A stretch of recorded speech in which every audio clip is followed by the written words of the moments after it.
Aujourd'hui, on cuisine une grande base de la cuisine réconfort, quelque chose que tout le monde devrait savoir faire soi-même, des bonnes vieilles patates pilées ou une purée de pommes de terre pour les cousins. Si vous tombez par hasard sur la chaîne aujourd'hui, abonnez-vous, on est une belle grande famille de gourmands, il suffit juste d'activer la petite cloche et voilà, vous allez avoir accès à toutes nos nouvelles vidéos et aux anciennes aussi. Patates pilées. Peut-être que vous allez regarder ça et vous allez dire « Bon non, pas une purée de pommes de terre, je sais comment faire ça, c'est facile, c'est la base. » Alors bravo, félicitations, vous pouvez passer à une autre vidéo. Il y en a plein à regarder sur la chaîne. Mais si, comme moi, vous avez déjà eu quelques minutes d'humilité avec la purée de pommes de terre, vous savez ce que je veux dire là, hein? Moi, j'ai eu plusieurs minutes d'humilité avec la purée de pommes de terre parce que chez nous, c'est mon papa qui la faisait le mieux. Je le regardais faire comme une petite fille, comme ça. Ça avait l'air facile. Patates, lait, beurre, toujours parfaite. Alors moi, j'arrive en appartement la première fois, je fais la même chose.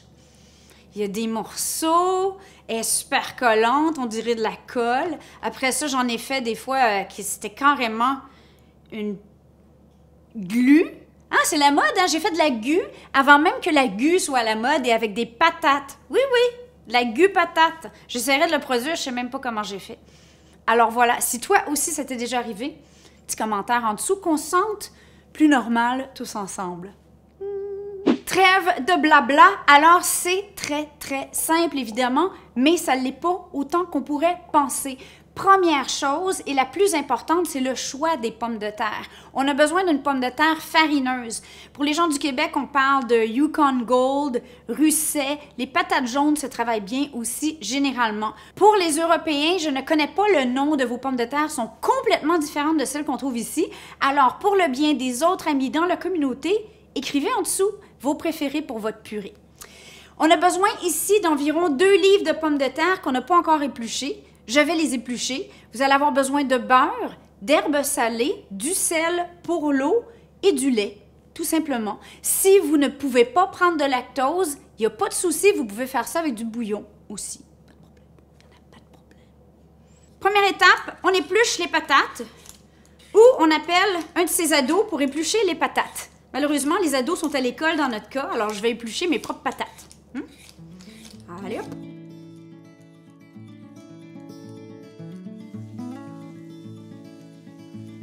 Si vous n'êtes pas difficile sur la consistance de votre purée et que votre objectif n'est pas d'avoir la purée parfaite, vous pourriez garder l'éplure, surtout si vos patates sont bio. Cela étant dit, moi je l'ai déjà fait, je me disais ça va juste rajouter plus de vitamines, un peu de couleur à ma purée. La réaction générale a été « Maman, pourquoi?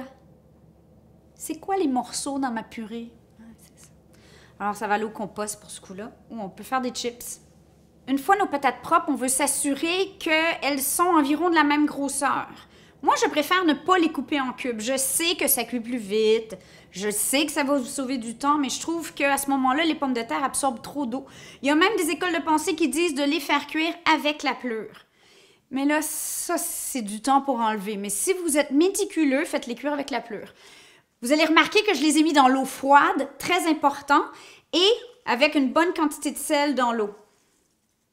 Comme si on faisait cuire des pâtes. Et maintenant, on va amener à ébullition. Dès que l'ébullition est atteinte, on réduit le feu jusqu'à ce que les pommes de terre soient bien cuites. C'est-à-dire qu'on rentre un couteau et ça passe bien au travers. Les pommes de terre, c'est merveilleux pour plein de choses, que ce soit avec des petites boulettes à la suédoise, que ce soit avec une sauce style gravy et de la viande de dinde ou de poulet, que ce soit avec du pain de viande, avec un bon steak. C'est un accompagnement parfait. C'est moins à la mode, je le sais, mais quand vous allez goûter, vous allez vous dire « Ah, c'est pour ça que j'aimais tant ça quand ma maman me les faisait quand j'étais petit. » Pendant que les pommes de terre cuisent, on va préparer ce qui va nous aider pour la finale. Donc ici, j'ai 250 ml ou une tasse de lait.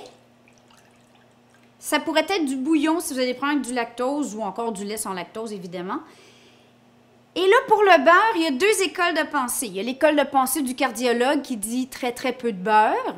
Ça va être bon pareil. Puis il y a l'école de pensée la petite bête qui se dit tant qu'à faire des patates pilées, on va les faire comme du monde et qui met ici 110 grammes ou une demi-tasse de beurre. On va mettre les deux ensemble dans le chaudron, ça pourrait aller au micro-ondes aussi. Et on va le faire chauffer doucement.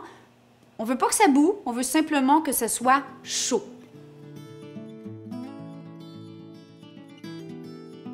L'étape des outils. Autre erreur que j'ai déjà fait avec des patates pilées, je vous recommande fortement de ne pas faire la même erreur, c'est d'essayer de les faire au robot. Quand je faisais des purées pour les bébés, j'essayais que tout aille vite, j'avais pas le temps. Colle assuré. Moi, mon système préféré, c'est le presse-purée, ou le presse-riz, ou je sais pas comment vous appelez ça, j'ai déjà utilisé, ou le bon vieux truc à purée de patates, comme ça. Mais lui, c'est vraiment le top. Donc maintenant, patate chaude, je vais simplement déposer et tada! C'est si simple.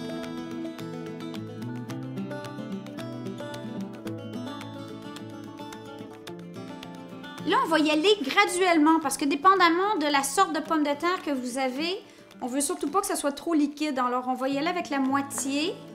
On va voir qu'est-ce que ça a l'air et après ça, on ajoute selon la consistance désirée.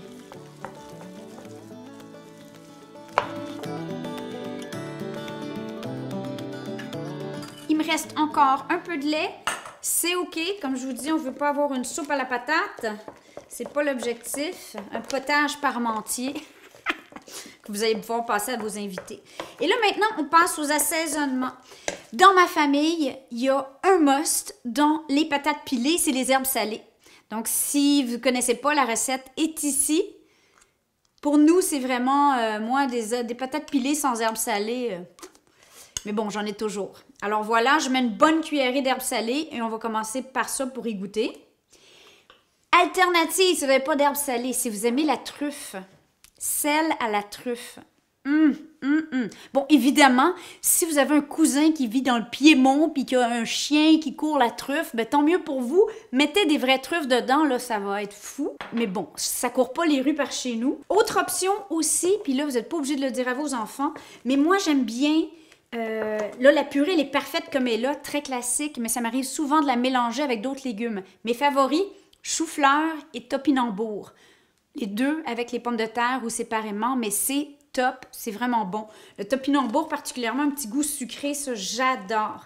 Mais si on est puriste, on a ça parfaitement ici. Bon, ben voilà, je pense que... Il existe des recettes apparemment où on peut ajouter du blanc d'œuf à ce stade et le plier dans la patate. Là, c'est la technique française. Je ne l'ai jamais fait. Moi, je l'aime comme ça. Mais bon, si vous y tenez, vous le saurez. Et voilà les vraies de vraies patates pilées. On peut rajouter quelques cubes de beurre au moment de servir. Ça va être juste un peu plus cochon. Rajoute du steak puis du blé d'Inde, puis là, tu as un pâté chinois. Hein? Mais ça, c'est pour une autre émission. Alors aujourd'hui, on va se contenter des patates pilées, purée de pommes de terre pour les cousins. Bon appétit!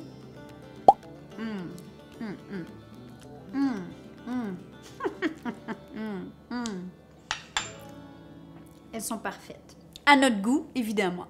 Alors sur ce, on vous aime. Bonne patate!